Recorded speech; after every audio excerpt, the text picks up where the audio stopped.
ഞങ്ങളുടെ വീട്ടിലെ അതിഥി എന്ന് പറയുമ്പോൾ ഈ വീട്ടിൽ ഏറ്റവും അധികം സന്ദർശിച്ചിട്ടുള്ള അതിഥി ഞാനാണ്.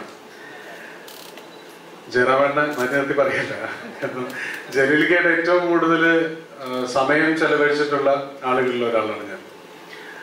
എൻ്റെ ആദ്യത്തെ സീരിയലിന്റെ അല്ലെങ്കിൽ ഒരു മെഗാ ഹിറ്റ് സീരിയലിന്റെ റൈറ്ററാണ് ഗിരീഷ് ഏട്ടൻ. സെബി സാർ എന്ന് പറയുന്നത് ഇന്നും എനിക്ക് അദ്ദേഹത്തെ സിനിമയിൽ അഭിനയിക്കാൻ പറ്റിയിട്ടില്ല.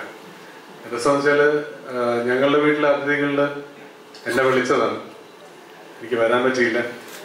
ഗിരീഷ് ഏട്ടൻ എൻ്റെ കഥ എന്നോട് പറഞ്ഞാണ്. ഞാൻ ഗിരീഷേട്ടൻ്റെ കഥ പറഞ്ഞു കഴിഞ്ഞപ്പോൾ പറഞ്ഞ് ഉറപ്പ് ഹിറ്റാണ്, ഒരു ഡൗട്ടില്ല. കാരണം ഗിരീഷ് ഏട്ടൻ്റെ ഒരു സ്റ്റൈൽ ഓഫ് റൈറ്റിങ്ങിൽ നിന്ന് മാറി ഗിരീഷ് ഏട്ടൻ എഴുതിയ ഒരു സിനിമയാണ്. സെബി സാർ കുറെ കാലങ്ങൾക്ക് ശേഷം തിരിച്ചു വരുന്നത്. നമ്മളെല്ലാ കാലത്തും ജയറാമേട്ടൻ്റെ സിനിമകൾ എന്ന് പറഞ്ഞാൽ മിനിമം ഗ്യാരണ്ടി അദ്ദേഹത്തിന്റെ ഏരിയ ഓക്കെ ആയിരിക്കും. അപ്പോൾ അതിനോടൊപ്പം ഗിരീഷ് ഏട്ടനും സെബി സാറും ചിലക്കെ പോലെ പ്രൊഡ്യൂസറും കൂടി ചേരുമ്പോൾ furtherly hope that this becomes a real hit. അതാവുമെന്ന് തന്നെയാണ്. കാര്യം ഇതിന്റെ കഥയുടെ പ്രത്യേകത എന്ന് വെച്ചാൽ എനിക്ക് തോന്നുന്നു മലയാളത്തിന്റെ ഇപ്പോഴത്തെ ലാവണങ്ങളിൽ നിന്ന് മാറി നിൽക്കുന്ന ഒരു കഥയാണ്. ഇതില് അത് ഷാജോണാണ്. ഷാജോന്റെ ഞാനത് ഗിരീഷന് ചോദിച്ചു അത് ആരാണ് ചെയ്യുന്നതെന്ന് ചോദിച്ചു.